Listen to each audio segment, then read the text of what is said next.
Association.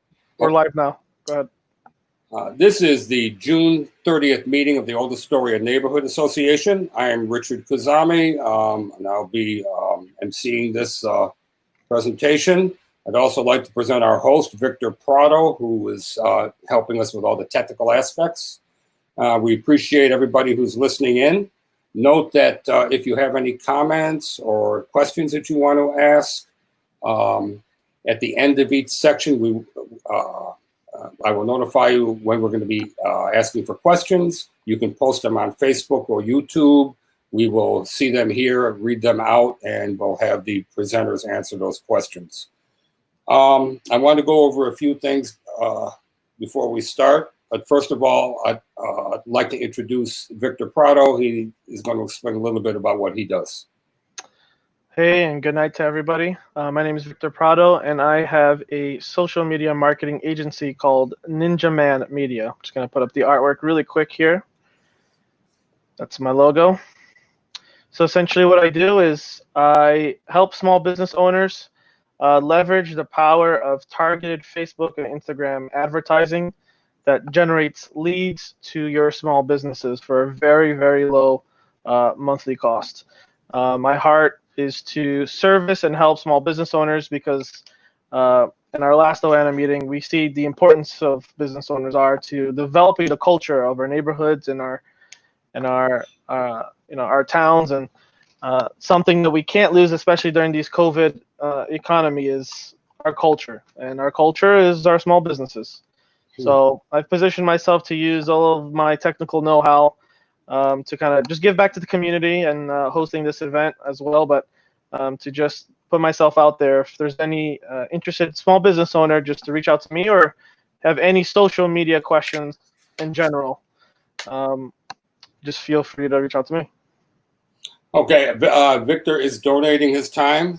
We appreciate this. And also, this church where he goes is also the venue for our regular meetings. So we appreciate everything that he does for us and everybody from the family church.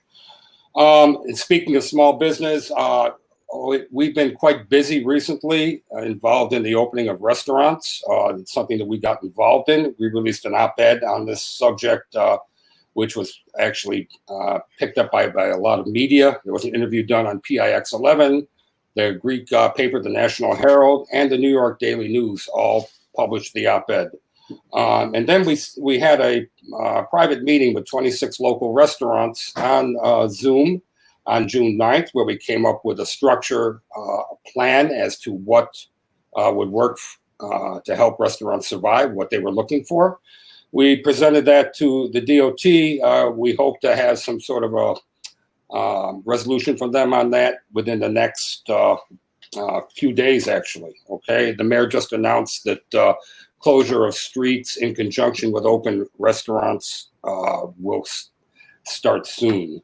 But one thing we do want to say that's extremely important, the lack of social distancing and masking on some of the strips down here, like on 30th Avenue and Ditmars, is next to disastrous. It will sabotage any chance we have of saving local restaurants. So we urge all parties, from city agencies, restaurants, and bar management, the NYPD, elected officials, civics and bids, everybody work together to solve this dilemma. We have to solve this. This has also resulted in many people, such as myself, who of a certain age, we will not go down there. We can't risk the fact that we could pick up the virus. So older people and is a large segment of the population that they're losing business from. So this is something else that has to be addressed. We know that it's difficult. Owners have complained that patrons ignore them when they ask them to socially distance. We know that right now the city is reluctant to apply very aggressive measures to these individuals, and the tools are not presently in place to enforce these rules, especially away from actual restaurant frontage. We need some creative thinking. And also, in order to eat or drink, you need to remove your mask. That's another handicap that we have to deal with. So if anybody has any ideas towards this, we'd appreciate getting it. Again, we are in constant daily contact with the DOT, trying to put this program together. we were listed as the 8th hippest or coolest neighborhood in the world a while ago by CNN. But then last week, the New York Post listed us as one of the 10 worst neighborhoods in terms of complaints about social distancing and masking. That's a list we have to get off of.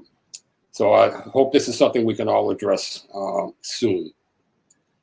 Okay, so next I'd like to read something from Claudia Koger. She was supposed to be presenting today. She's the president of the Residents Association of Astoria Houses.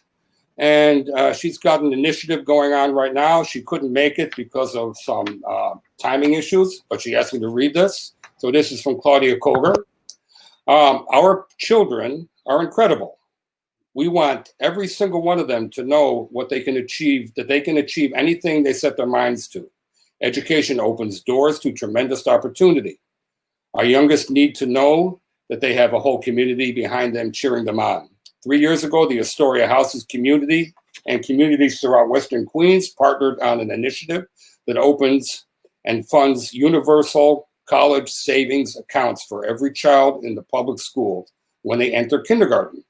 Now, nearly every kindergartner, first grader, and second grader living in Astoria Houses already has a New York City scholarship account with money set aside for their college and career education. So far, a total of more than $21,000 has been deposited into the accounts of these 134 students. We want this number to go higher. We have set an initial goal to raise $134,000, enough to deposit another $1,000 in each of these young students' accounts. This is not only a real financial foundation that our children can rely on in the 10 years when they graduate from high school and set off on their career paths. It is also sending a message today that their community believes in them and knows they can succeed. With all the fear and pain our children are living through right now, this message is in some ways more important than ever. So we do hope that you can support them. If you go to our Facebook page, if you scroll down, you will see the article there, the posting that we did, and it has the link for donating. So, and I will try and also put up the donate link on chat in a few minutes. But I hope that we can all support that. It's a great, great initiative. So I'd like to bring out now the Chief of Staff of our Councilman Kostas Konstantinides, Mr. Nick Rollison. Nick, are you there? I'm here. Thank you very much. Okay, appreciate you having me. Can you hear me? Yep. Okay, very good. Yeah, sometimes these headphones give me some trouble. As you can see here, it's dinner time. I'm currently feeding my child here, so please forgive me. But really appreciate you having me. Unfortunately, I wanted to have an update on the budget that the city passed today, but we were supposed to vote at 11, and then they moved it to 6 p.m., and now they moved it to 8 p.m. So we still don't have a final budget yet, so I can't really speak too much about what's going on, but I can speak in generalities. You know, unfortunately, this year was a really rough budget year for the city. Because of the coronavirus pandemic, the city lost a lot of revenues that they were otherwise expecting to get. So unfortunately, the city did have to make a lot of cuts. I can at least optimistically say that a lot of the local initiatives that we fund have remained the same. No cuts to a lot of our local initiatives. We've also secured $3 million for Mount Sinai Hospital. Obviously, they have really borne the brunt of the virus, and we wanted to make sure that we were taking care of them and making sure that they had all the equipment that they needed to make sure that the communities were safe. So we're very happy about that. We were also able to secure some funding for some of our local parks. I can't say which ones yet because it's not final, but we're very excited to get some more funding for our local parks. So, you know, a lot of mixed results. I'm sure that you'll be hearing a lot about a lot of the cuts that are coming up in the coming days and weeks after the budget passes. But again, just want to reemphasize all of the positive things that we were able to accomplish in spite of all of the horrible things that coronavirus did to the city and caused us to have to, you know, respond to. So that's all I have right now, unfortunately. I wish I had better news and I wish I had more details, but until we vote on the budget, I really can't say much. So Again, thank you for having me, Richard. And I don't know if there are if there's live questions today, but I'm happy to answer any questions that anybody might have about the budget. Well, I'm seeing some questions here from Aaron Davis. The budget should include a $3 billion cut from the NYPD, nothing less. If you want to comment on that. Yeah, from the very beginning, the council member was very explicit about his commitment to voting for cuts to the NYPD. The initial calls were for $1 billion, which we had committed to. I think that commenter said $3 billion. I don't think that's going to happen. But again, we totally understand the desire to see a reduced police department in the face of all of the instances of police brutality that we've seen throughout the country. And honestly, we're having a conversation that we should have been having for a long time about what policing looks like in our communities. The NYPD is, the largest police department in the country. And I think that, whether something is happening in Minnesota or California or wherever, we need to be having this conversation in New York City about what we're spending our money on, what our values are, and making sure that our budgets reflect that. So I can't comment yet on the final dollar amount because we don't know yet, but rest assured, we are pushing to make significant cuts there. Okay, let me see. This one is from Jonathan Wolfson on Shore Boulevard. I think bored delinquents are doing illegal fireworks from 10 p.m. to 4:30 a.m. Any comment on that? I can. I live by the park, so I know all about it.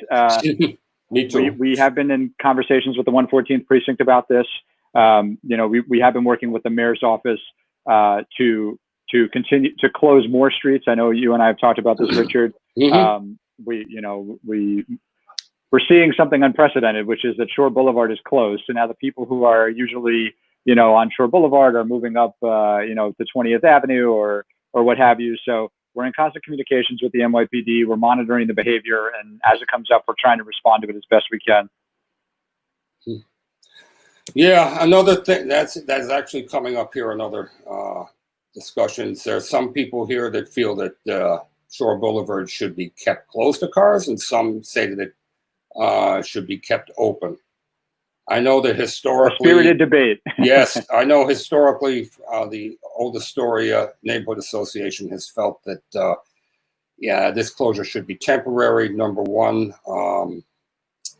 if you don't allow cars there, that cuts the park off to the rest of the borough. It becomes more parochial, more local. Number two, it's access, for the disabled and seniors. But our issue has always been for many, many years that it should be kept open to cars, but there needs to be some sort of police presence, whether it's PEP officers or NYPD, to control the situation that happens down there. We think that you can have the best of both worlds, but it is going to take some enforcement. So we're hoping that works. So, okay. And let me see. I think that's it mostly. Okay. Okay, so, that's pretty good. So thanks very much. Really appreciate you letting me be here. Again, if you have any questions or concerns, you can reach our office at 718-274-4500. And thanks again. Have a good night and stay safe, everybody. Thanks for having me, Richard. Good night. I'd like to bring out now Irene Stathatos. She works for our newly reelected state senator, Michael Gianaris. Irene. Thanks, Richard. How are you? Okay. How's everybody? Good. Okay, so basically, our office is not totally open. We're working on skeleton crew. So one person at a time goes in. We are working all virtual. If there's any situations and everything, we all answer emails, phone calls, and so forth. We have been getting, yes, a couple of constituent calls regarding the fireworks and the Shore Boulevard chaos also, which I'm on top of answering and all that. We did secure $100,000 in funding for the program in partnership with Urbound, helping to provide resources to empower NYCHA residents. What else? I want to thank the voters out there also for having a great victory on June 23rd. So, and we're working a couple of other things. Mike's working a couple of other things, legislation in Albany. I guess it'll be coming out soon, proposed and all that. So we'll see what's, I can't say anything yet, but it'll come up and you'll know soon. And that's it. Mhm. Okay, well, thank you. And again, if you give your number and information again, if anybody needs to Yes. contact you. If anybody needs to reach us, can reach us at 718-728-0960, or you could email gianaris@nysenate.gov, and it gets directed to each one of us. Good. Okay. Well, thank you so much. Thank you very much. Okay. Thank you. My best to everybody, and let's hope that we can solve all these problems. Anything the senator can do about the lack of social distancing on the avenues, that's something that I think that should be number one on everybody's minds right now. No. What exactly do you guys? I mean, what can we do? Basically, has anybody come up with something? So maybe we can. Well,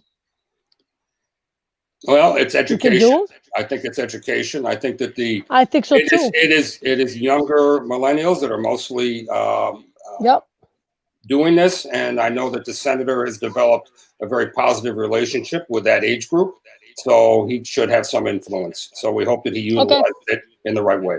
That's what I'd like to see. Okay. Thank you. No problem. Thank you. Okay, bye. Thanks.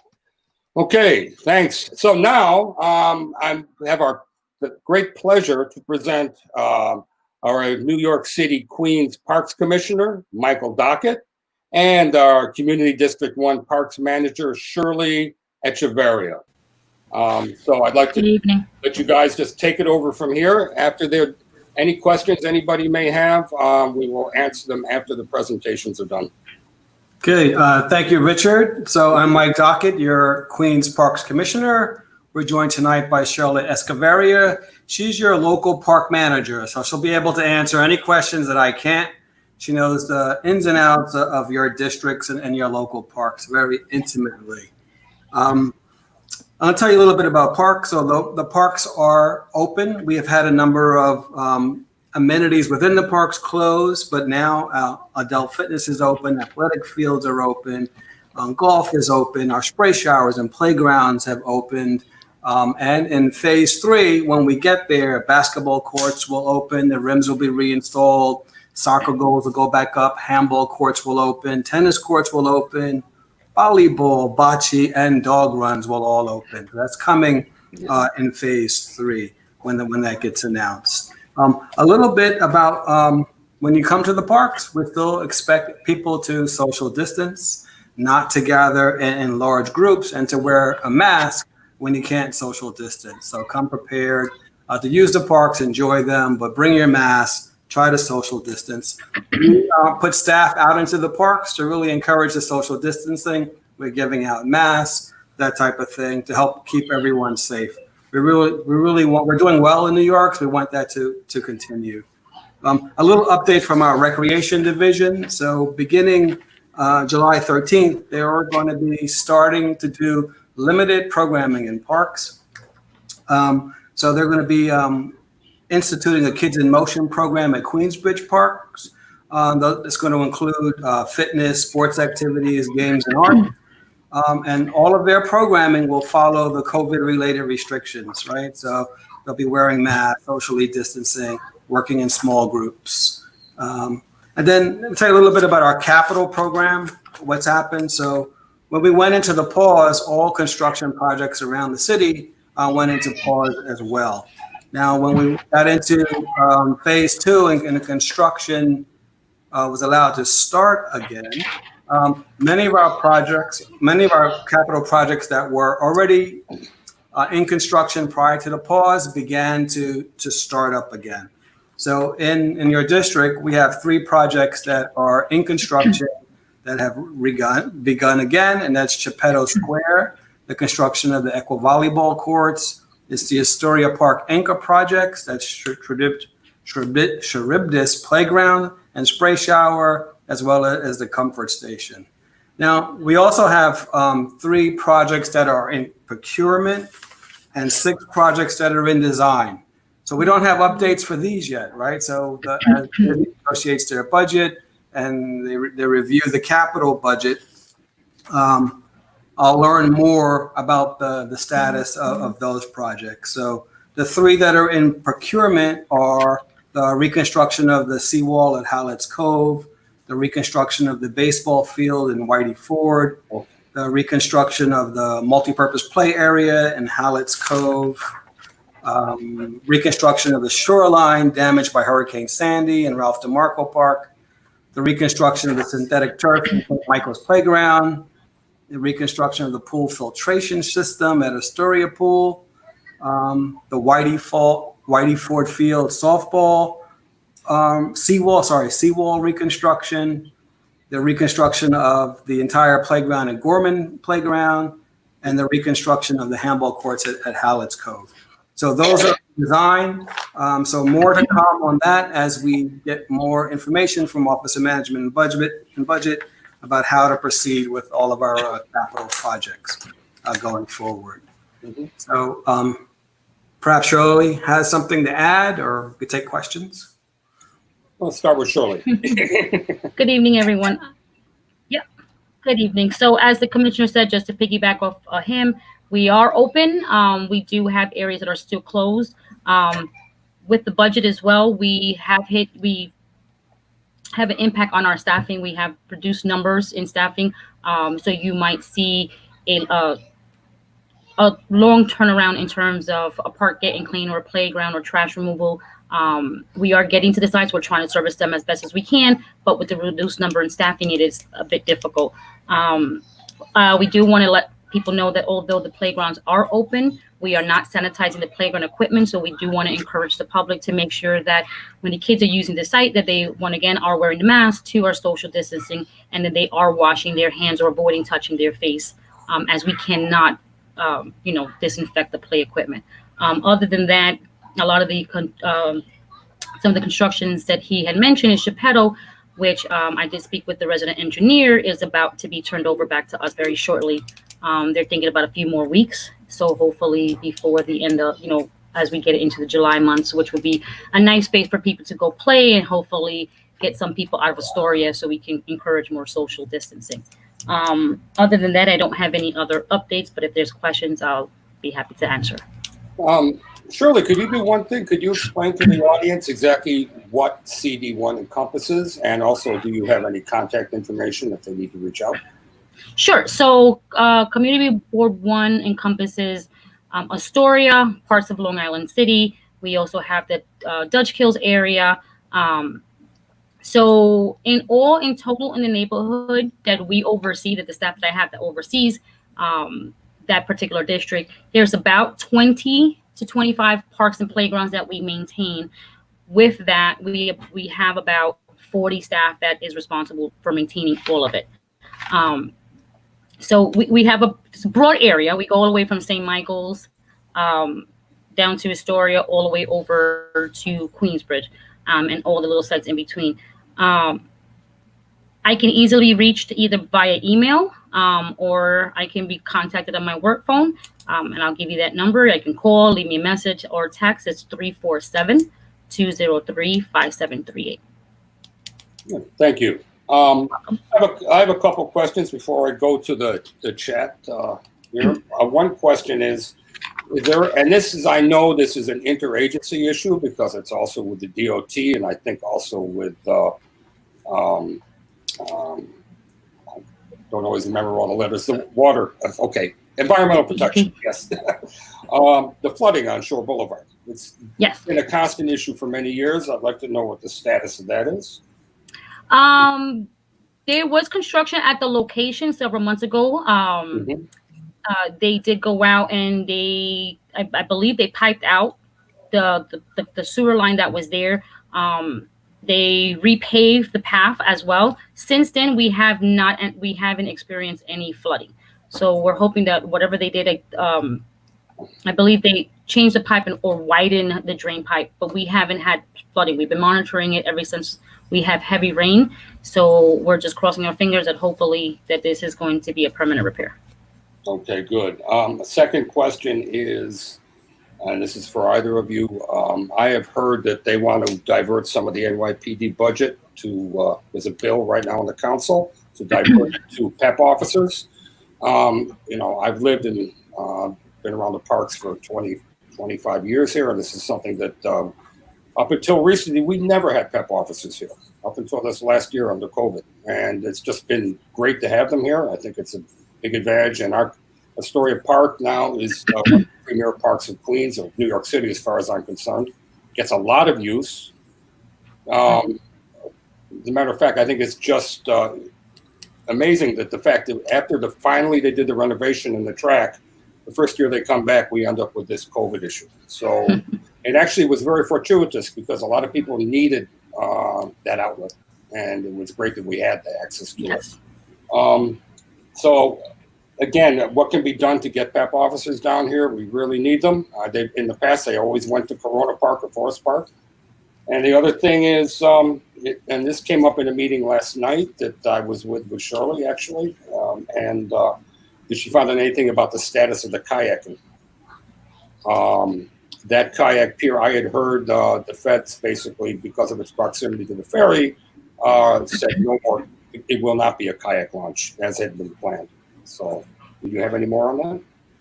I did reach out to our Capital Division. They are not aware of the federal government putting a botch on that, so they are looking into it. So right now, they tell me they're not aware of that, and they'll get back to me with more information. So as soon as I hear, I'll let you know. Okay, great. And I'll just add for the Park Enforcement Patrol, they're based out of Flushing Meadow Park, but they cover the whole borough. Mm-hmm. So they do patrol Astoria and on all the parks in the district, and they respond to 311 complaints. Mm-hmm. So when they notice that there's a pattern of a particular problem in a particular park, we'll target that. And then they use information that comes from our park managers and from community boards and such to target where they patrol. So we're supportive of the Park Enforcement Patrol. Yeah, and I have to say, myself and the supervisors have a really good relations with the captains. We do email them frequently, and we say, hey, we're having an issue here, whether it's Astoria, Queensbridge, or Rainey. They've been very responsive. Mm-hmm. Yeah. Good. So, I mean, it's sometimes it is hard if they're coming out of Flushing, if there's traffic, Mm-hmm. to get there at a certain time. But they have been really responsive, helping us out with the conditions that we've been seeing and reaching out for assistance. Well, we do hope that if, in fact, they do end up opening up Shore Boulevard again, they don't open it up again unless there's a permanent PEP officer presence down there. It's really needed. So we want to throw that out there. That's the only way it can become tolerable, I think. Okay, we have a lot of questions here, so let me get to them here. Let's see now. Okay. From Audrey Dimola, July 13th, fitness programs restrictions are 10 to 25 people, correct? Where will these programs be listed? New York City Parks event listings? Yeah, you could find them on the park's website. So they're currently developing the program. So more to come, probably within the next week or so. But they'll be small scale, whether it's 10 or more, with all the COVID restrictions in place. Mm-hmm. Okay. From Neil Herden, he just wanted to clarify, the construction will go forward on Whitey Ford Field. There will be no issues with the budget being cut. No, I don't know the issue with the budget for the capital budget for projects that are in procurement or design or that are partially funded. So more to come on that. Okay. So what is going forward were the projects that were currently in construction before the pause. Okay, this is from Anthony Liberatosioli, and I hope I got that right. Okay, it's Anthony's, and Anthony, I will tell you this: great minds think alike. This is the same question I had last night with Shirley. Okay, considering both the staffing, budget shortages, as well as the sanitary issues related to COVID, can New York City Parks make an effort to encourage carry-in, carry-out policy in regards to this garbage? Astoria Park Alliance has begun to push its messaging recently to encourage residents to take more ownership over the trash situation, and it would be great for parks to push that messaging too. I'd like to add to that it did come up in a meeting last night. I do often go to some of the federal parks, and they have positioned dumpsters outside the park area where people can, instead of taking it home, actually deposit their trash within a dumpster and not have to leave it within, overhanging, hanging out of a trash can. So yeah, if you could comment on that, that would be great. I'll take it back for, we've been grappling with litter issues forever and litter campaigns and that kind of thing. So at the beach, we do a kind of a carry in, carry out where we have all of the cans in a corral. You place litter here on your way out. We no longer put cans all over the beach. So we'll take it back for discussion. It's, it's worked elsewhere. Good. Okay, good. That's all we can ask at this point. Okay. From Rob Bash, who you know well from the Hunters Point. Hi, Commissioner and Shirley. You mentioned some fitness programs are starting outside. The Hunters Point Parks Conservancy has been doing virtual Zumba, yoga, etc. Any chance we'll be able to move these classes into the park? Second question is the availability of PEP officers for more and late patrols in Hunters Point South Park. They are popular, aren't they? Yeah. So I would imagine if Parks is able to do some programming, outside groups may be able to do it as well. So Rob will get back to you on that. And getting PEP, it's their patrol there now. To get them dedicated to the park, that's not easily done, but they do patrol, borough wide. Okay. This next message from Laura Piccola. This is actually not a parks question. She's asking if there are more trash cans can be put out, particularly in residential areas or businesses. I will say this. I do know that there's currently a policy with sanitation where they do not put trash cans in residential areas. So that's something that's actually not for this conversation now, but if you can reach out to us, we can further discuss this later. Okay, from Kathleen Warner, is there any chance the outdoor pools will open this summer? I think you'll be hearing announcements about pools coming out of City Hall. So not anything from Parks at this point, but there's always hope. Good. From Cheryl Rose, all the garbage cans in Astoria Park have been full for the past few days. That's just a comment. I know that's something that we hope that you get the staffing for to alleviate. Okay? So. Yeah. I mean, we do have staff there in the morning times. We just don't have dedicated staff in the park. We don't have the means to keep staff there. They do spend a few hours in the morning cleaning the location, and then they go out mobile to service the other sites throughout the neighborhood. So it is really hard with the numbers that we have to actually keep someone there throughout the day. Good. Okay, I mean, it looks like that's the last question. Other than you can see that Konstantinos Navropoulos says hello to you, Shirley. So, hello. Anyway, if there's no other questions, we really appreciate you joining us. Thank you. Oh, thank you. Really seem to be a lot to do about garbage. Okay. And what we're doing, I mean, this is in keeping with the tradition. Every June, we try and have our meeting based upon parks, recreation, and cultural events along the waterfront here. So this is why we're doing this, and we hope that everything opens up. And then next year, we can actually do this meeting in a live venue with tabling and all the different organizations represented. So thank you for joining us, and we will appreciate it. You're welcome. Thanks for inviting us. Thank you for having us. Have a good evening. Okay, thanks. Bye. Okay, now we're going to have the next group come in now. If you guys in Block 2 would like to enter, I would appreciate it, and we will begin in a second. Victor, let me know when everybody's in.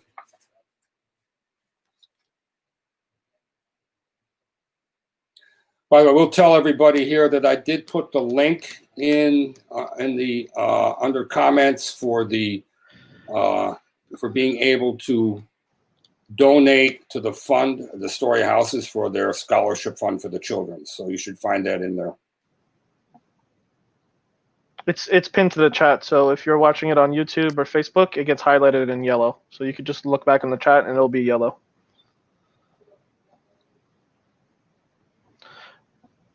So in the waiting room, Richard, we have Claire, Katie, Brett, and Audrey. And we need, well, actually, it would be Dev. Brett is not there, but yes. Okay, bring them all in.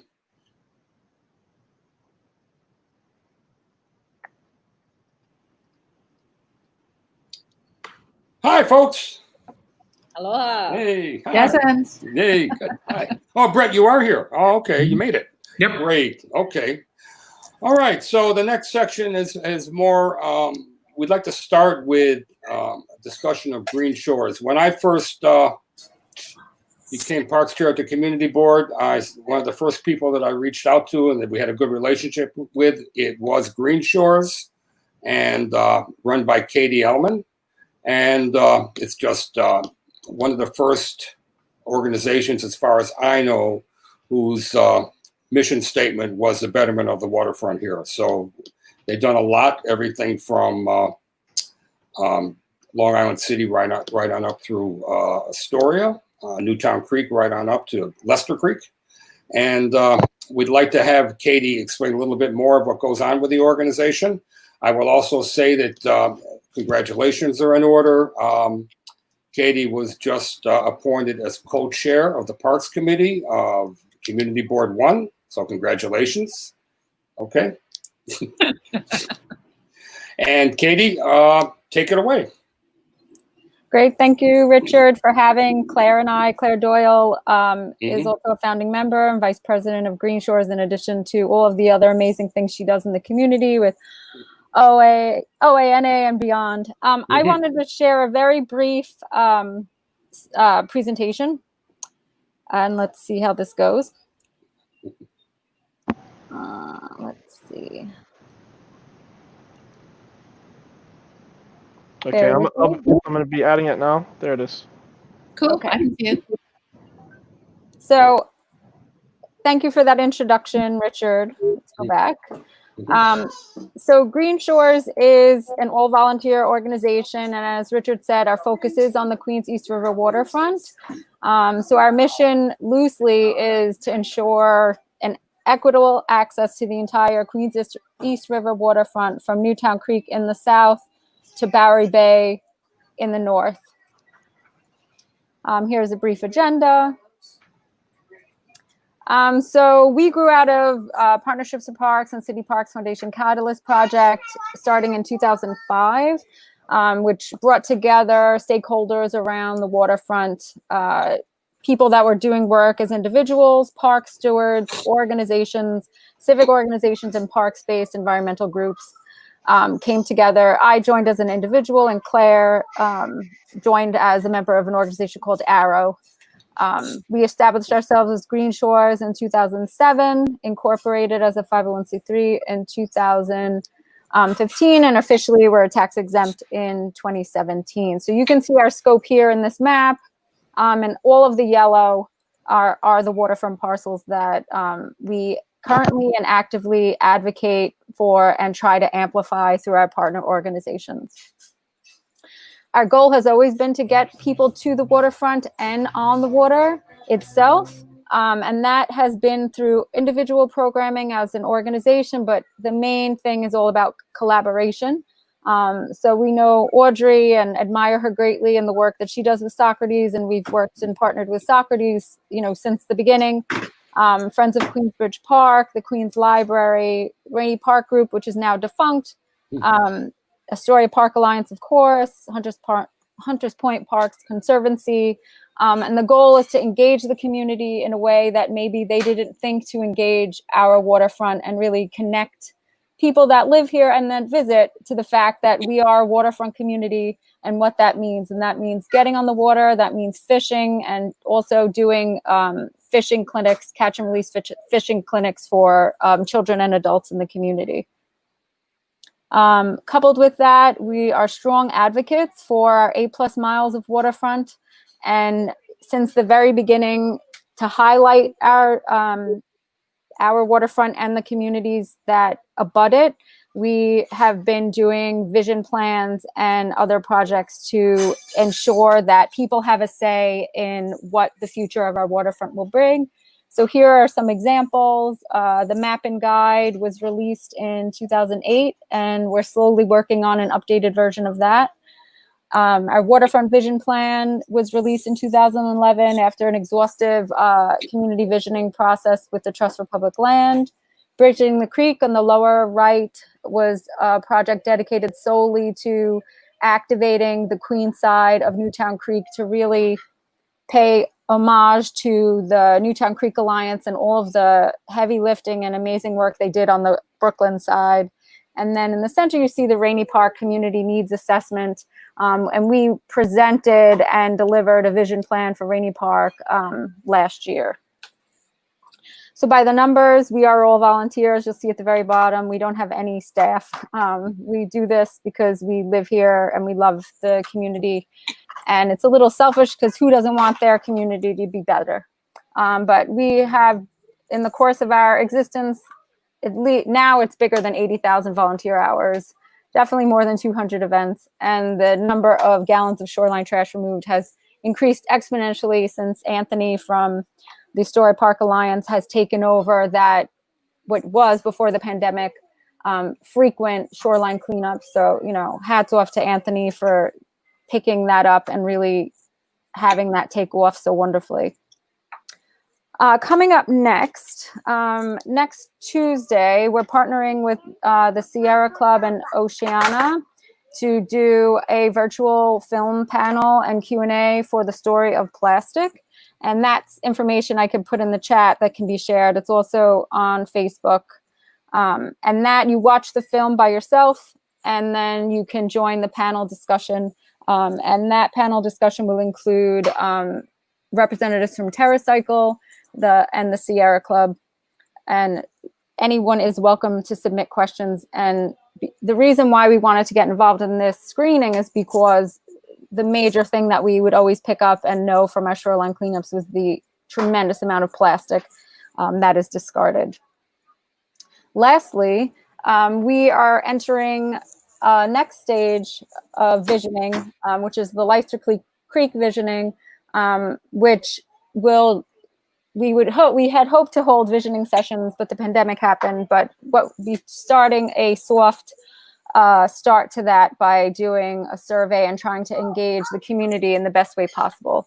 So there are plans at Lystra Creek to create some public access, but we again want to ensure that whatever happens there is informed by what the community wants, whether that's additional birding sites and more greenery, access, seating area, whatever it is. We want to make sure that the community has a say and that we present it to the city and to the property owners. Any questions? Before that, Claire, is there anything you'd like to add to that? Claire Doyle is vice president, and she's also been helping OANA as our blogger for the last few years. So, thank you, Richard. Can you hear me? Yes. Oh, great. Okay, because I do have the headphones as recommended. So, yeah, I just wanted to, a great presentation. Thank you, Katie. I just wanted to add one brief point related to the pandemic. Katie's first slide. This is hard to talk. Words are hard.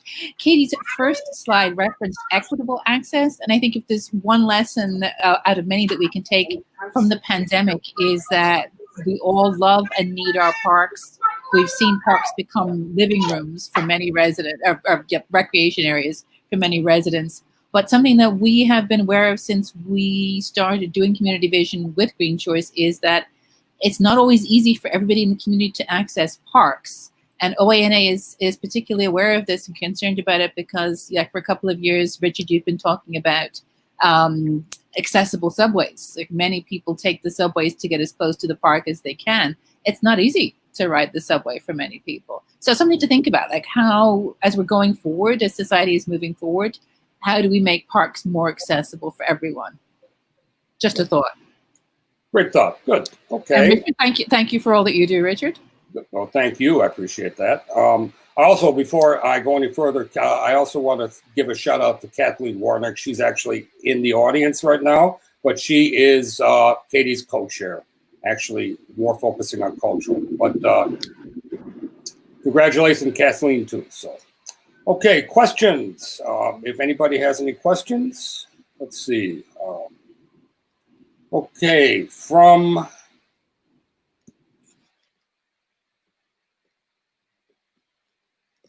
Okay. Well, this is not something within your venue. What are we doing about police and fireworks? That's something that I think we already addressed to a certain extent. There's a ton of boots illegally moored only on the Queens side of Newtown Creek, and the seawall subsequently is crumbling. Is there any action being taken on these two issues?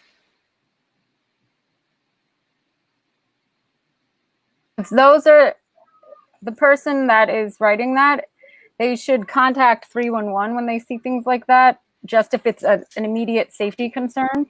But that's a good question. Where specifically, that's a question I have, and we can bring that back to whether it's depending upon which city agency or property owner that has the problem. That would be really good information, but that information can also be reported to 311.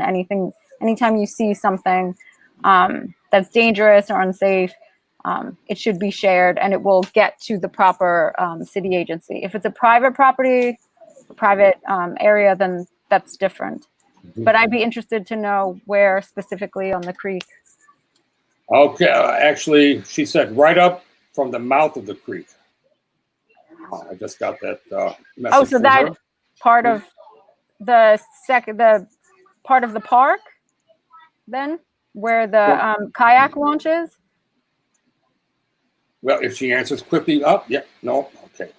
All right, let me go within that. Okay, from Rob Bosch. Okay, the EDC has a plan to fix the seawall, but NCA and others are not happy with the plan.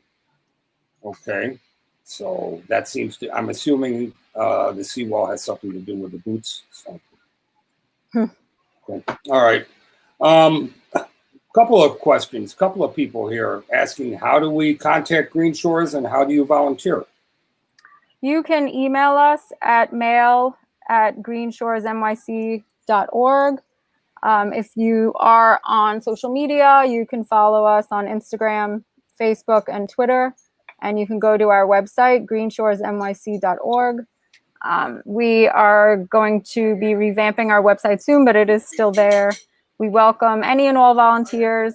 Our on-the-ground work in regards to maintenance and cleanup and working with parks will take place in Rainey Park when it's safe, and Queensbridge Park.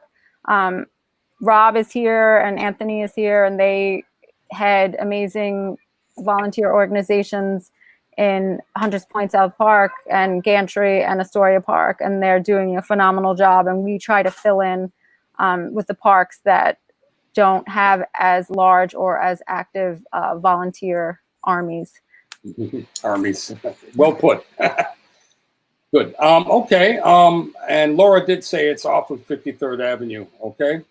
Okay. Anyways, Laura, I think you're being very active. I should reach out directly to Katie and so. And also Rob is here. Yeah. Rob.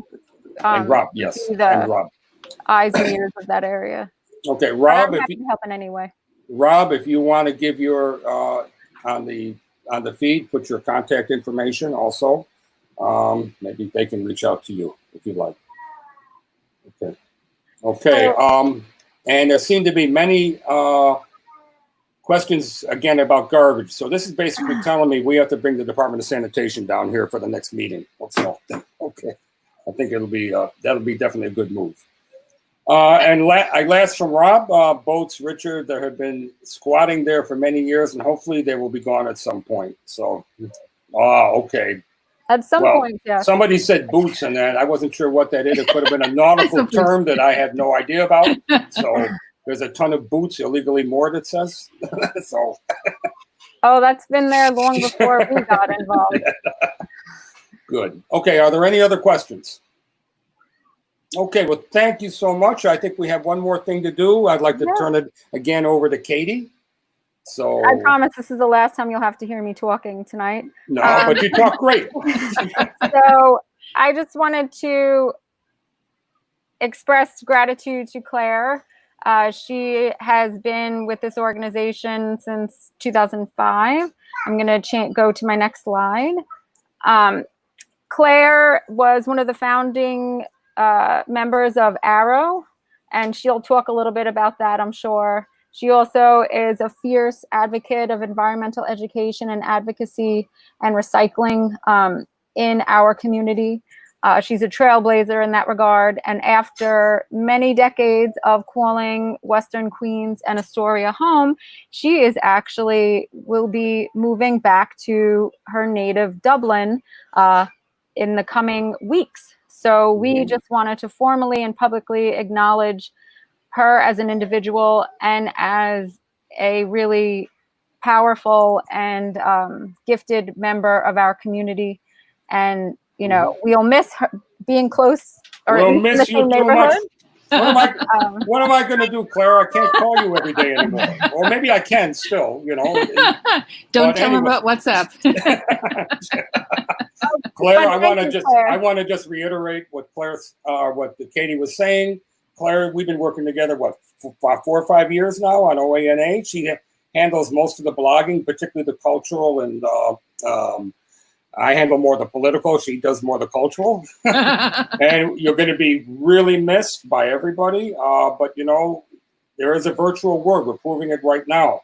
So, you know, as long as these virtual meetings keep up, I'm going to keep you in the meetings. So, you know, I don't see any reason why not. We actually had a meeting a couple weeks ago, and one of the members was actually in Germany. So there's no reason why not. We want to keep you here as in spirit and virtually. We know we'll continue to hear from you. And we also want to get your impressions of Ireland. Number one, compared to Western New York, and number two, compared to when you left. So Thank you. We want to publish a monthly serial on moving back to from the field. And thank you, Katie. Thank you, Richard. It's been a pleasure. And you won't be surprised to hear that we're probably already lined up another volunteer opportunity. It's like a bee pollination / local wildlife / generally environmental outfit, which is just reopened after 4 months in lockdown. So that's exciting. And if I have to say, the one thing that when you mentioned earlier, Richard, the one thing that made me saddest that didn't happen this year was the Vernon Boulevard Arts Walk. Because that would have been amazing, but hopefully next year. Yeah, hopefully even next fall, if God willing. Who knows? Yeah. And hopefully we'll have a vaccine by then. Good. Well, and then Katie has one more thing to do. What share the certificate? Yeah. I thought I did that already. Did I? Was it not shared? Did I miss it? Did I miss it? Click share screen. Oh, Victor, was it on the screen already or no? No. Oh, I'm sorry. Give me one moment. This is from Greenshores and from Old Astoria Neighborhood Association to Claire. And the physical copy is actually, you'll be getting it in a few days, or I'll get it to you tomorrow. We have it here. Cool. We'll get it to you as soon as possible.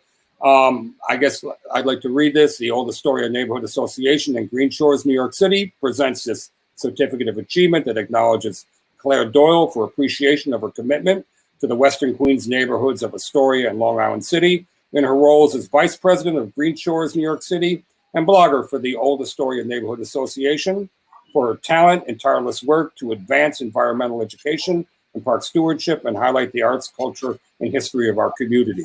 We thank you. You can't be replaced. Well, Ireland is going to owe a great debt to us for letting you go. I'll be sure to mention that. Thank you. And thank you to everybody in the comments for their good wishes. Okay, thank you. Okay, so now we'd like to bring up two of our waterfront institutions, cultural institutions. I'm sorry, Richard. Should we log off the studio now since you have a limit? That's you can stay on if you want, or you can log off. It's up to you. Is there a limit though? Rich, Yeah, Victor's the limit? we're going to be bringing another group in after Audrey Got and Brett are done. So I'd like to start with Audrey Dimola from Socrates Park. Hello, Audrey. Hey. Okay, so we're giving an update now on the upcoming summer on our waterfront also. So go for it. I will. Sorry, I was just saying I'm so sad about Claire. You've been around Socrates the whole time I've been here. I'm not supposed to have favorites, but if I had a favorite, nudge, nudge, wink, wink. We can stay in touch. Thank you, Richard, for having me. I'm here in the glamorous Socrates office with my co-pilot back here. And actually, believe it or not, this is harvested from Socrates. Ah. So we have some stuff growing. So Socrates has been open. If you guys don't know, we are the park right next to Costco. We are a nonprofit organization, actually, who works in partnership with the New York City Parks. So we have a license agreement to program, maintain, and operate Socrates, the New York City Park. So I work for the nonprofit. I don't work for New York City Parks, but work with Shirley and in conjunction with Parks. So as a New York City Park, we have been open every day since the pandemic. I've been working myself, our grounds crew, and actually our guys progressing with our show. So unbelievably, because we're a park, we're the only arts org open in New York City right now, which has been tremendous.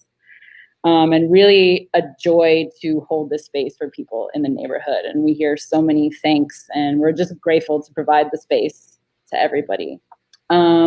So we have a show, as mentioned. We are putting together our summer exhibition. And if anyone, I'm going to show you guys a picture of it in a second, but if anyone has been, there is a 22 foot by 40 something foot stepped pyramid being built in the park, and that is just the first of the pieces in our show that is even more timely than we could have anticipated. It's called Monuments Now, and it seeks to address exactly what we're talking about right now, the role of monuments in society, and stepping back to give voice to underrepresented narratives, including Indigenous and queer histories and diasporic. So there are 3 artists in this show: Geoffrey Gibson, Paul Ramirez-Jonas, and Zyberia Simmons. Geoffrey's piece is going to be finished July 10th, and then the rest will kind of continue from there. And in the second phase of the show, which is our Emerging Artist Fellowship, that's also still going forward. We'll have more artwork coming in October.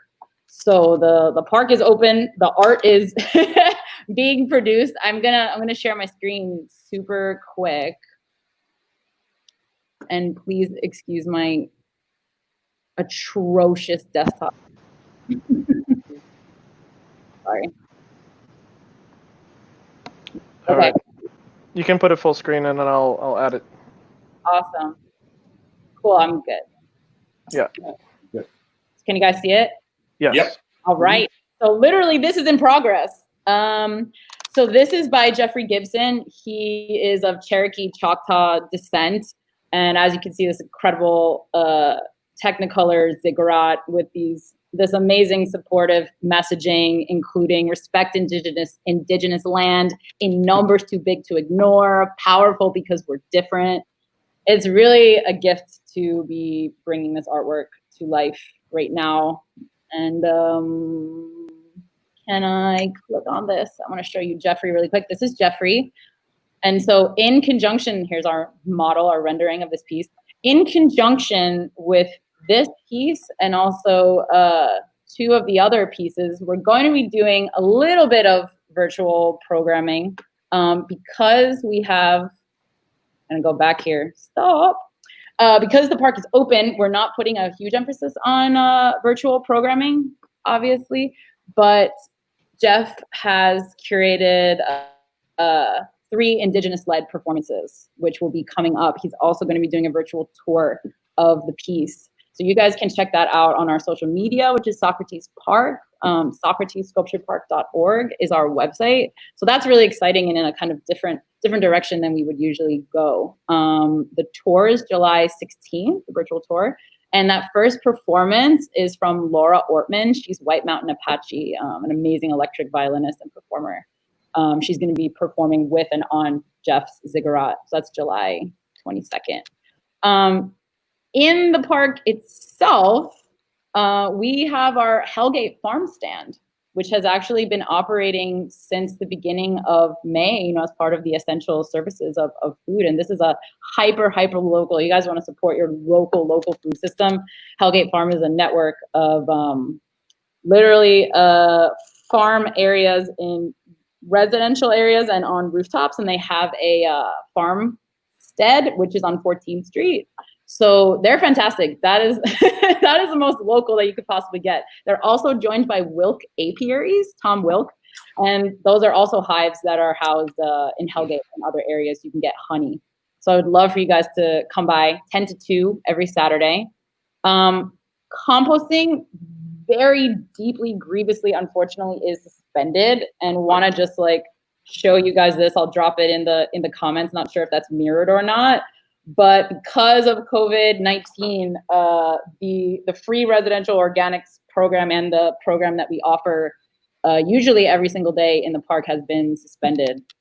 So in lieu of that, there's actually some grassroots organizing, guerrilla organizing, and petitions that are out there to kind of put pressure on our city government to get that back, because it's really important. It's been really popular at Socrates, and we've been really happy to offer that organic scraps collection to create compost. We'll also have sometime in July a socially distant community engagement initiative called Let's Talk, and where we'll be talking about our current situation with COVID. We'll be talking about the Monument Show. We'll be talking about just how you guys feel in a kind of extended conversational way, facilitated by myself. I didn't even mention I'm the director of public program and our lead educator. So that'll be happening. One last thing, in case you guys are in the area and are interested in COVID testing, there is a core run site that is right in the neighborhood of Socrates and Noguchi in the tennis courts of Long Island City High School, and it's free. Our director just went. Oh, I think we lost Brett. But yeah, wanted to just share that. Please come visit us. Come see us. We are open. We're working real hard, getting real sweaty and getting real dirty out there. So yeah, and please follow along on social media. All the updates will be following. Thanks for having me. Good. Are there any questions for Audrey? Anybody? Do you have any word? I think Parks might have discussed it. How about your seawall? Any word on that? Oh, that's kind of a. Okay. But yeah, I mean, honestly, I myself, in lieu of doing programs, which, as you guys know, if you live in the neighborhood, we have a hugely robust series of programs that we usually do. And I've been doing grounds crew work. So that's why I'm also so tan. So our priorities are keeping the park open, keeping it maintained. The garbage that you guys were mentioning, New York City Parks doesn't take care of our garbage. We take care of our garbage as the nonprofit. So we've been focusing on that, focusing on getting our show up, and then experimenting with the virtual programming, farming. Yeah. Good. Well, thank you so much. Socrates is a jewel on our waterfront in so many ways. And we are very lucky that it's probably the only museum that's open in New York City at this time. So that's pretty amazing. Thank you so much. Yeah. Okay. Yeah. Okay. I'd like to bring up now Brett Littman. He's the director of, is that the right title? Director of the Noguchi Museum, which is right down the street. And Brett, take it away. Sure. Thank you for having me tonight, Richard, and I appreciate that. So the museum has been closed to the public since March 13th. We were basically able to, at that point, pivot to thinking about how we were going to retain staff. I'm very proud to say that we are one of the only museums in New York that has not furloughed or let go any employees. We continue to pay the employees, even though the museum is closed, and have made a commitment to do that as long as it's necessary. That did, however, mean that we moved our programming. We pushed all of our shows back about a year. We decided that it would be best, given the uncertainty of the times, not to launch any new exhibitions this season. So our program currently, if you've been to the museum and before the shutdown, the shows that were there are going to continue to be there until about January, February 2021. However, since we were able to shift pretty quickly in terms of the exhibitions and thinking about our budget, we did start to think a lot about virtual. Our museum is really antithetical to the virtual. I mean, Noguchi set it up as a kind of garden museum, a really experiential museum that we really love sharing with people. However, given the current conditions, we quickly pivoted to developing a wide array of digital programming. And I'm happy to say we got a very large grant from the Bloomberg Foundation that will also continue to help us to digitize some of Noguchi's audio and film work. And I think I'm just going to share a screen for 1 second, which shows some of the virtual programming that's going to be coming up in the next couple of weeks. This is really brand new for us.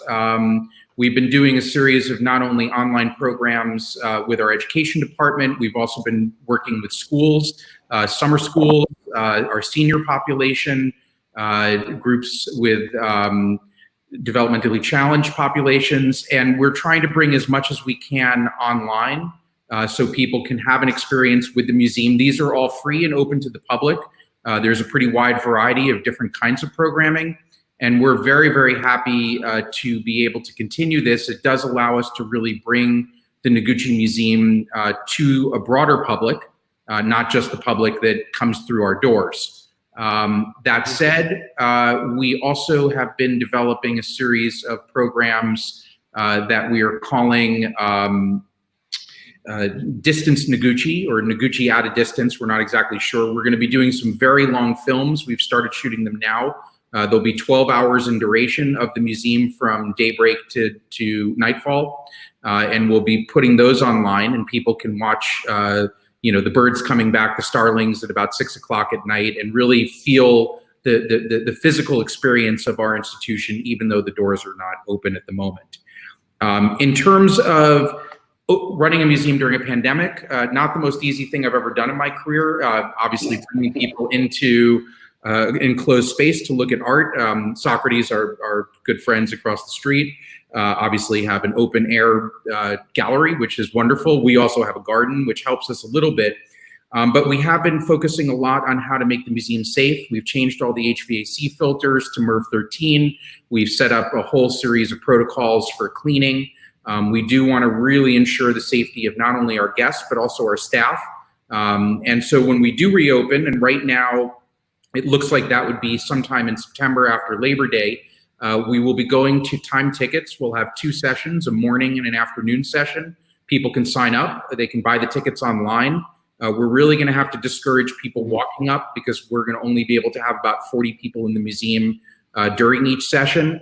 We will most likely also do a soft opening in August for our community members, for our stakeholders, for people that we work with in education and other programs, so that we can all kind of feel this out and make sure that we're doing things safely and that we have all the protocols in place, so that when we do open again to the public in a limited capacity, we're doing things right. We will have some free Fridays for the community, and we will surely be advertising that once we hit phase 4, because we're not allowed to open until that time. Most likely staff will be coming back somewhere around mid-July, so you'll see people at the museum even though we're not open.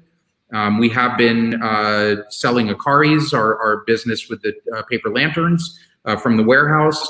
And I think other than that, one other thing I do want to mention is our museum is going to engage in DEI training for our staff. That's something that I felt very important, diversity, equity, access and inclusion. I think with all the BLM and issues around anti-racism in museums and nonprofits, a lot of my staff has not gone through that training. I have several times in other nonprofits, and I think that we have a ways to go also to be a more diverse staff, and I really want the institution to commit to that and to really represent the Queens neighborhood that we operate in. Noguchi did feel that his museum was a gift to Queens, and I think we need to have a more diverse board and a more diverse staff. So we're going to train everyone, We're going to do that for about 6 to 8 months with consultants. And I think we are going to then publish some goals for our museum. But it is something that I think is very important for the community and for the museum itself. So I just wanted to mention that as something that we've been working on, even though the doors have been closed. Mm-hmm. Thank you. First of all, I'd like to thank you. Brett is an advisory board member of OANA, and we really appreciate everything you're doing. One quick thing, could you take about 30 seconds and explain to people that don't know who Osamu Noguchi is? Osamu Noguchi was a Japanese-American sculptor born in 1904, ended up in Astoria, Long Island City in about 1961 when he bought the studio building. Ended up buying the building that our museum is in the 70s and then continued to expand and opened up the museum to the public in 1984. The museum has then been at the first by appointment and then later simply open to the general public. So Noguchi is one of the most important sculptors of the 20th century and a Queens resident for more than 28 years. That's beautiful. Good. Okay, let me check for questions. And well, from Katie Ellman, do you need volunteers? For which, Noguchi or? She will have to explain that. This is for, I'm assuming for Noguchi. We currently do not have a volunteer program. We have an education staff and we surely have gallery attendants. We don't have a docent program. There may be some situations in the near future. We are talking about the potential of reutilizing some spaces in our museum for some community possibilities. I know Queens Museum is doing some food bank work. If we do have volunteers or we need them, we'll surely put that out on our Instagram, social media, or our website. But currently, right now, we are not accepting any volunteers. We have an intern program. We pay all the interns. We generally believe that we should pay anyone who comes through our door. And that's something that we've been pretty good about for at least the last 2 years since I've been director. Good, okay. Are there any other questions? Does anybody have anything? Okay. Well, thank you so much for all this great information, everybody on this block 2. It was great. Katie, Claire, Brett, Audrey, okay. Thank you so much. Now, the next section, block 3, is basically performance art and visual art. I have this special affinity to this because I don't know if people know this, but I'm a professional musician, and while it's a very bad time now, it's been a very important part of my life. And so if you would bring in the next group, block 3, you're going to people from theater that have local theaters in our area, which we need to support.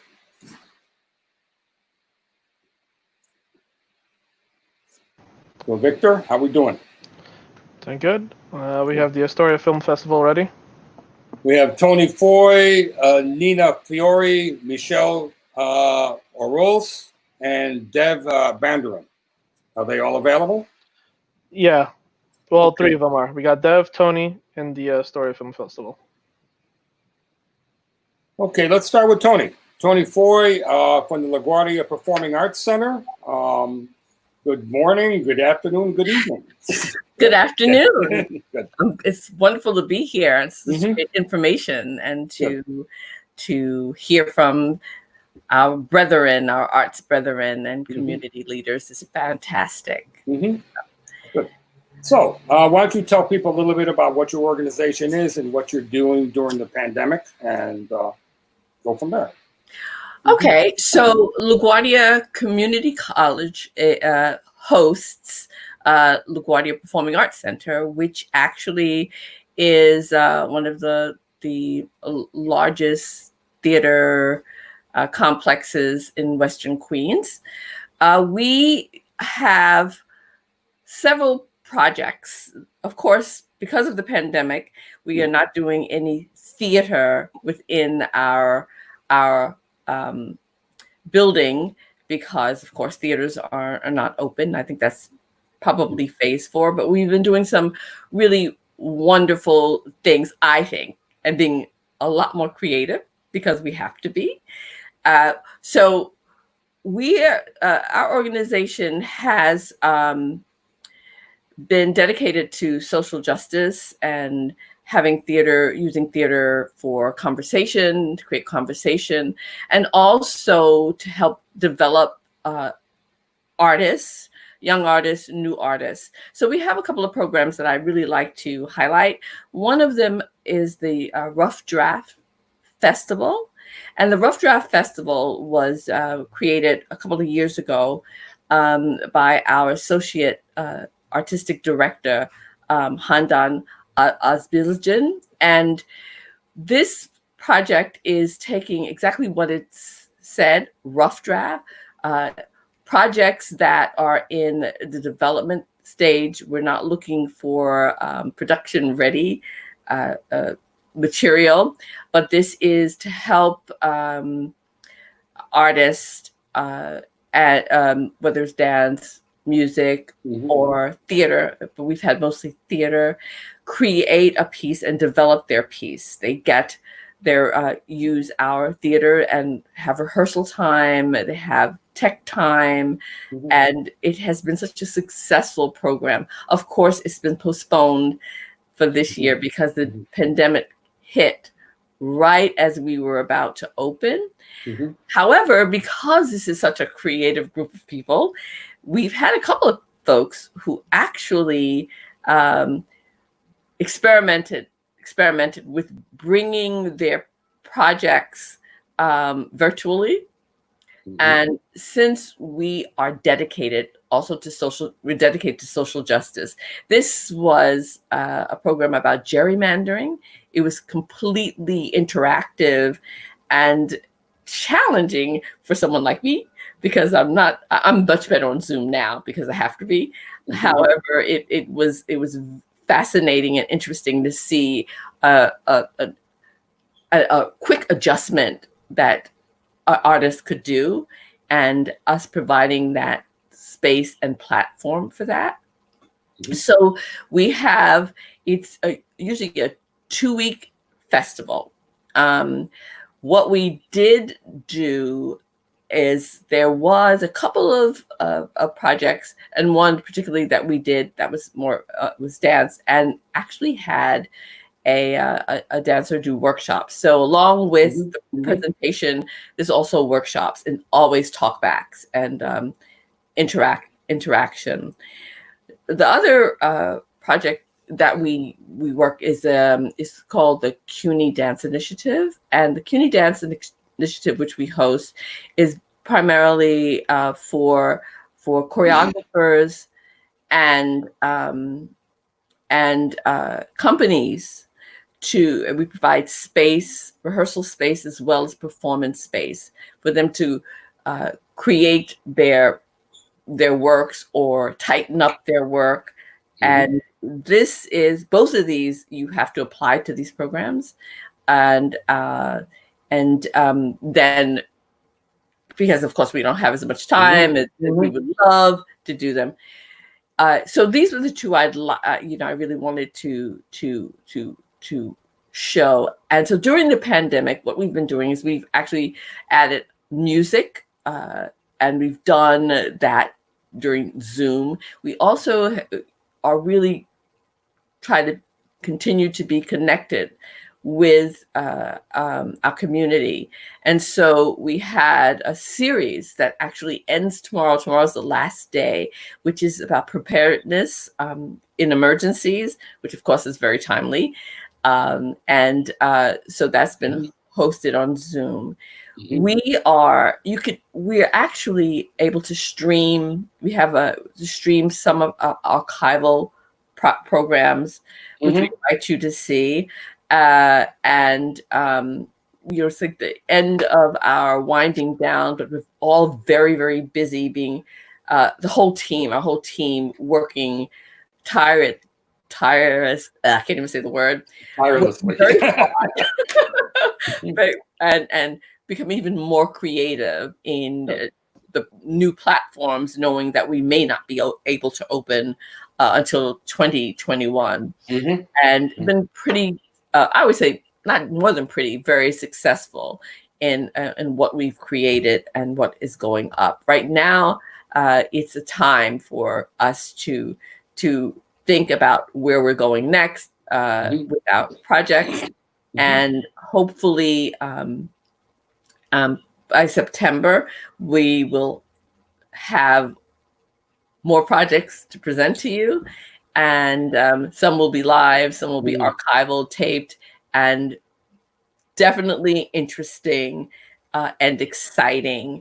So Stephen Hitt is our managing producing director, and he's been fabulous in helping us move forward with things. And actually, LaGuardia Community College has just appointed a new president of the college. So there's lots of things going on with us. So we're very excited to share that with you. Thank you so much. Good.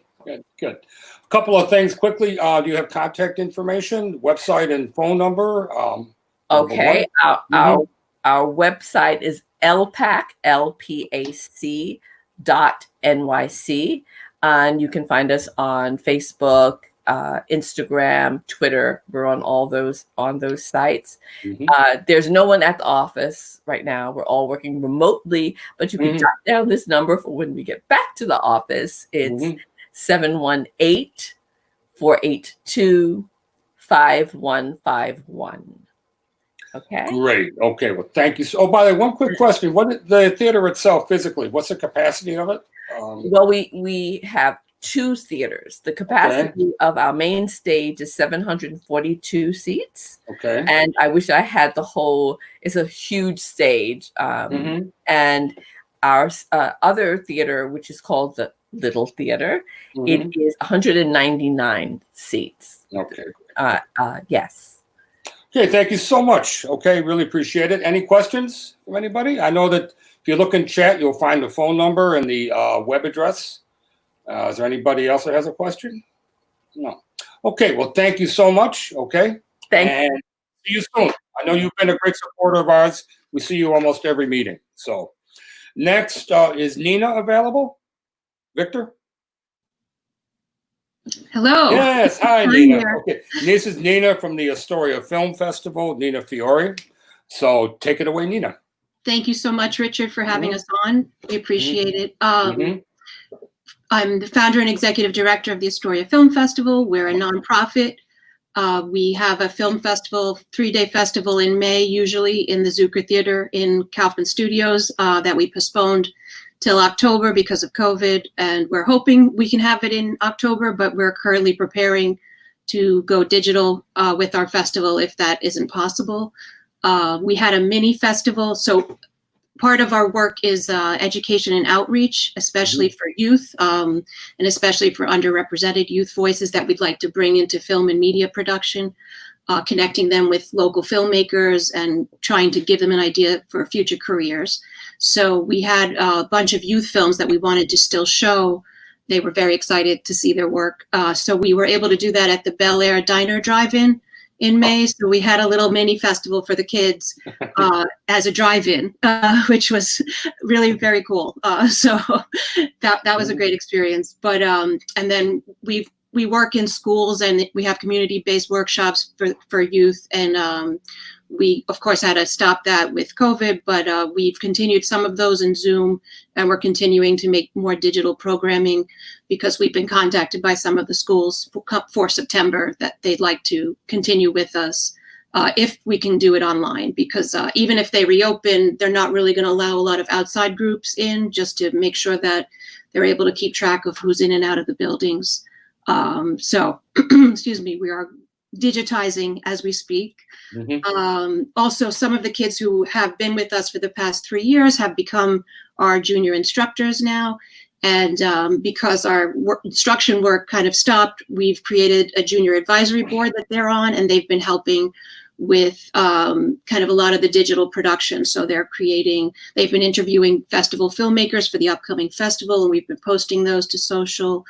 And we have a BLM project with highlighting all of our Black filmmakers, and we've been interviewing them and posting their work to social. We also are in the process of creating a community-based COVID documentary that we started back in March, having regular Zoom meetings and collecting material, either videos or audio, music, poems from the neighborhood, from people who were interested in being a part of it.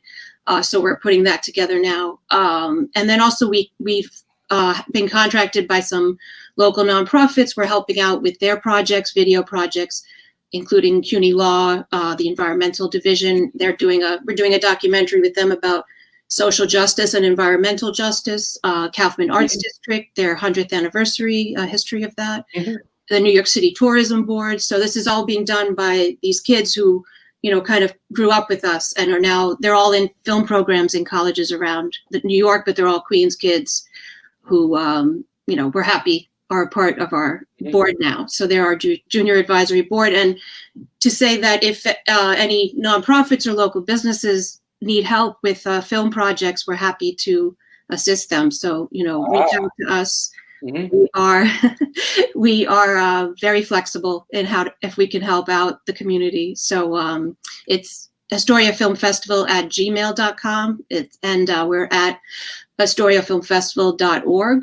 We also have 4 filmmaking workshops coming up in late August, early September. 2 for actual film production and 2 for film school audition preparation. So we've had a lot of requests from parents for that over the years. So we've put that into a class, and we hope to do that in person, but if not, we will do it via Zoom. So we are praying and prepping for in person, but also prepping and expecting we might have to do digital for everything at this point. But again, we're AstoriaFilmFestival.org, and we are at AstoriaFilmFestival@gmail.com.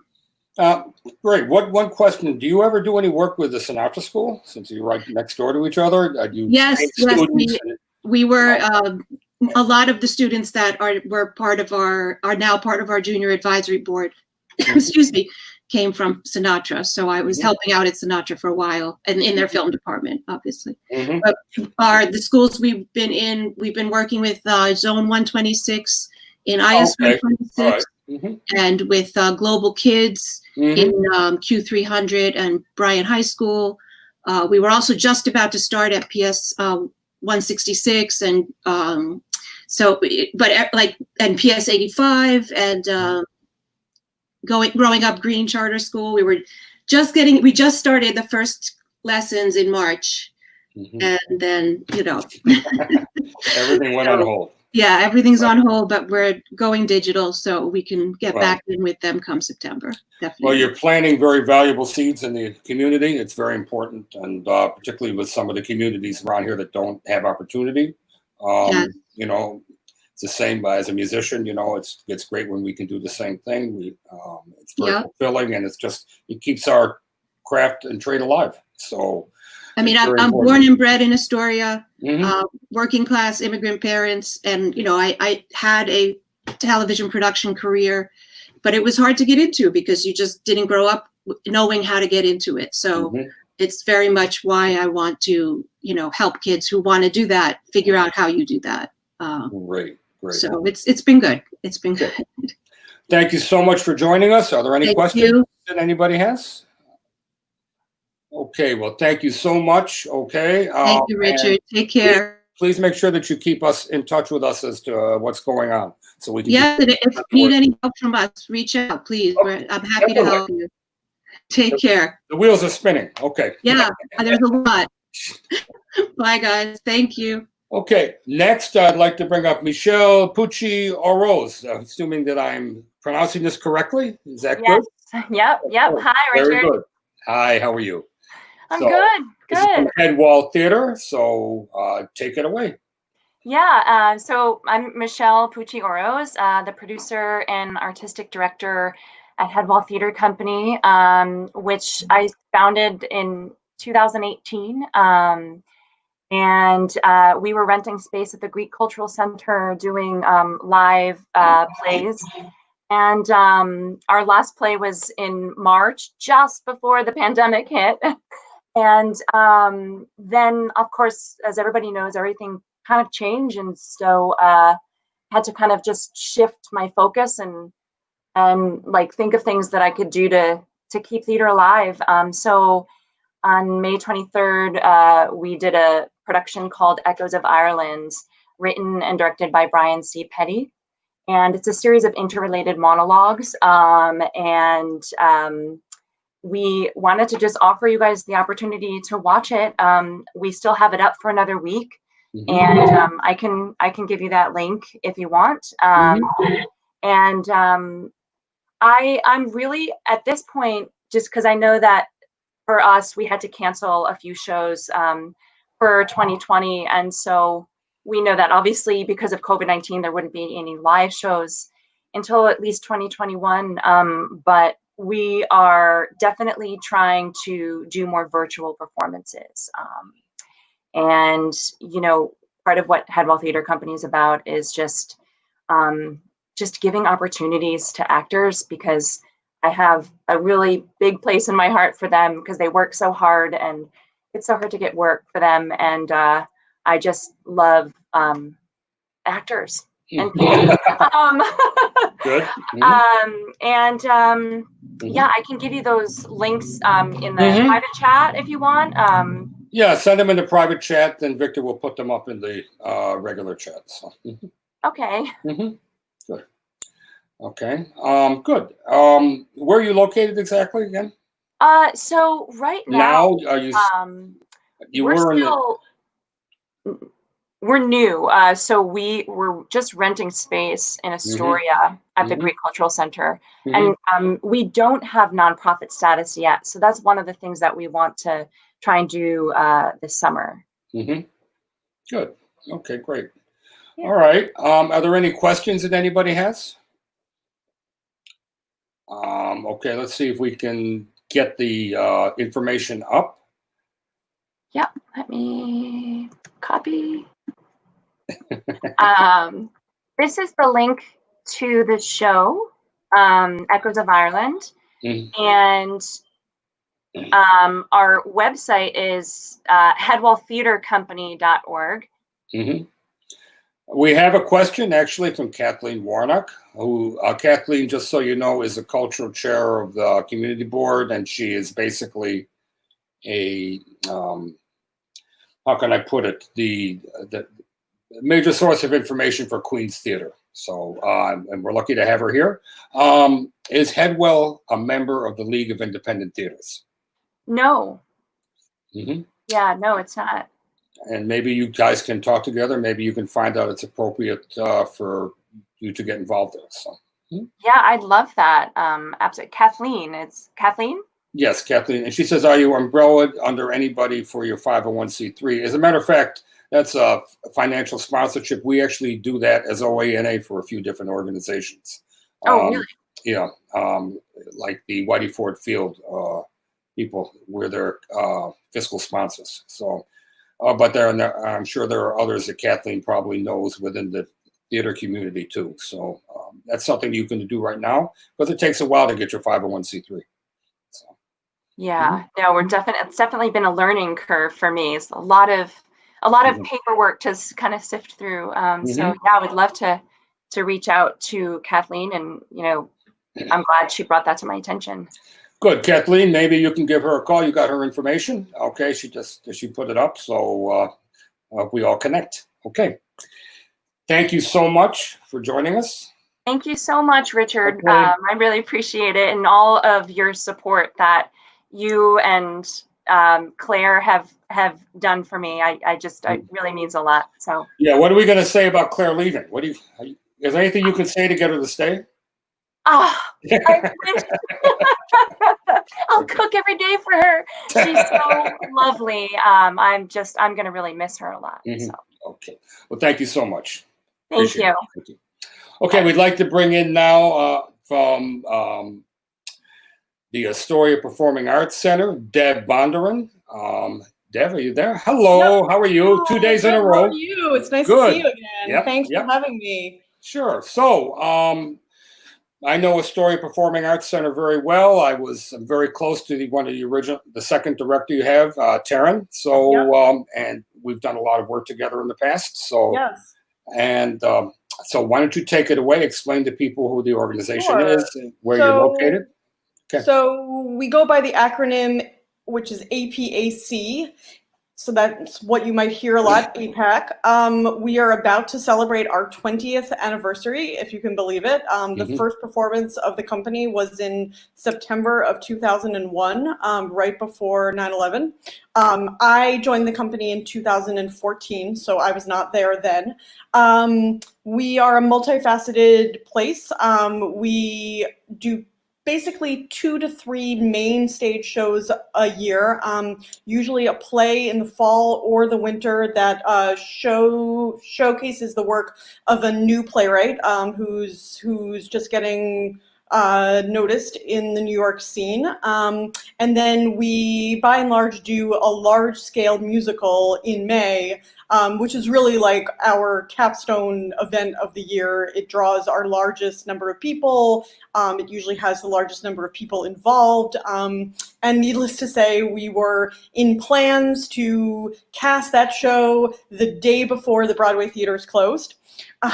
So that show didn't happen this year. However, due to just our scheduling for this year, we were able to do 2 in-person shows this season. We did a one-woman New York premiere of a musical that featured one woman. So actually, it was a very socially distant show before social. Prior. Social distancing was a thing. Exactly. And that took place at the Church of the Redeemer on 30th Road and Crescent Street, right across the street from our old home, which was at the Good Shepherd Church on 30th Road and Crescent as well. And then we did a new play called Jump in a former mattress shop on Steinway Street. There is definitely a lack of theater spaces in the greater Astoria area. And so we found an open storefront and they were happy to let us do a play in there. And it actually worked out really well. And people were really excited to just walk in off the street and see theater. So that happened in February. And like I said, we were about to cast our spring musical, and then we pivoted, and we just concluded an online theater festival, which featured 16 writers, 22 actors, and a whole host of crew. And each week we premiered a new musical on our YouTube channel. And so those are actually still available. Basically, the guiding principle for that project was that each musical was, obviously written during the stay-at-home order, and it needed to be about the crisis in some way, however the writers wanted to approach, and that it was musical in some way. And so we premiered one every week for the last 6 weeks, and they're still all up there, so anybody can go and watch them. We really ended up with a wonderfully varied group of shows, and really, we were really grateful to be able to give work to theater makers at a time when we can't gather together. So I'm so grateful to everyone who supported us through that project. And, if there's anyone out there who wants to take a look at the work that we were just doing, that would be great. And we are also, another part of the work that we do is we have some really well-established and well-loved programs for students and seniors that are funded by the city. And so they are free to everyone who takes part. We had just finished half of our playwriting program in 2 schools, one in Woodside and one in Astoria, right before the schools closed. And then we also have 2 summer programs. One caters to senior citizens ages 60 and up who are residents of Queens, and also a summer program for Queens youth age is 8 through 13. And so the senior program pivoted to Zoom. And so we have a wonderful group of seniors who, if they had never been on Zoom before now, they can't say that anymore. And they've been meeting 3 times a week to sing and do a little bit of choreography even. And they are recording individual songs and group material that we are then going to edit together so that we can share it again online. And it's just been remarkable. I joined them for one of the sessions a week or 2 ago, and everyone was in their little box, but they were so happy to be able to connect during this time. We're currently planning for what we're going to do for our program for the younger folk. And, you know, there may be the opportunity to have some socially distant work done, hopefully outside in the open air, staggered, but then also with a component that will then end up as a film that families can watch together from their homes. So more to come on that. We're also sort of figuring out what our next season is going to look like. Obviously, as many people have said, we sort of have different plans in place. You know, what if we can do this? What if we can do that? So sort of everything's on the table right now, and we're figuring it out. Good. Yeah. As we all are. Yes. Good.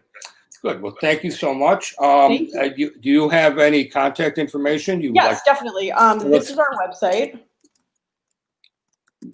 I'm going to share put it up. Yep. Here. And the website will also link to where our YouTube films are.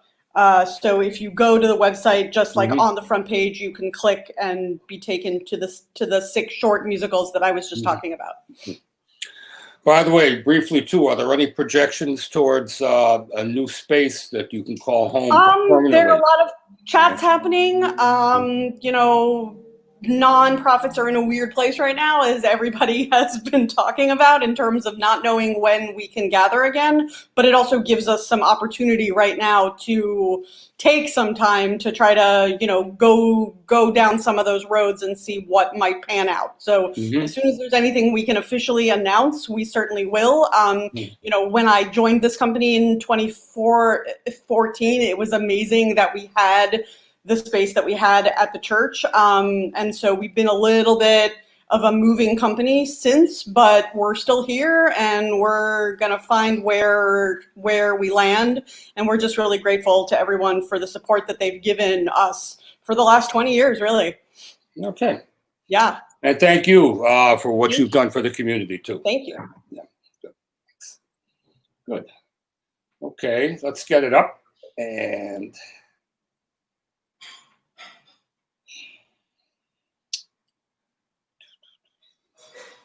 yeah, I go back to working with Taryn, who was your second director. She was on the community board, and she actually sat on a committee I chaired many years ago. So Yes. Taryn is wonderful, and you know, a lot of the things that she put in place really set a lot of the work that we're doing still in motion. So we're always so grateful for what she started with the company.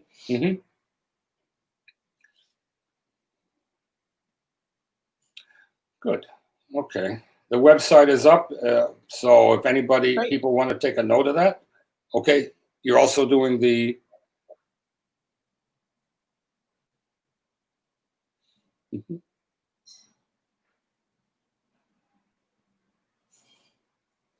Okay. Great. Did it work? Did it appear? The website is up, yes. Okay, great. Yeah, okay, it is up. Okay, so thank you so much for joining us. I'd like to thank everybody that joined us, particularly on the theater segment here. Thanks, everybody. Block 3. We plan at this point on waiting till September to have our next meeting, though that could change because we are following events, and if something important comes up, we will no doubt that the community needs to be advised of and to reach out. Please let us know.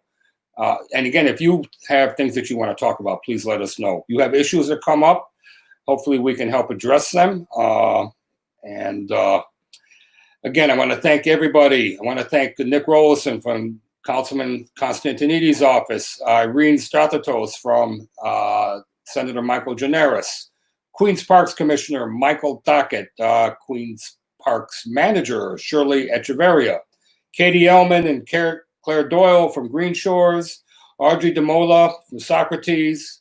Brett Littman from Noguchi, Tony Foy from LaGuardia Performing Arts Center, Nina Fiore from Astoria Film Festival, Michelle Pucci Oroz from the Headwell Theater, and Deb Bondurant from the Astoria Performing Arts Center.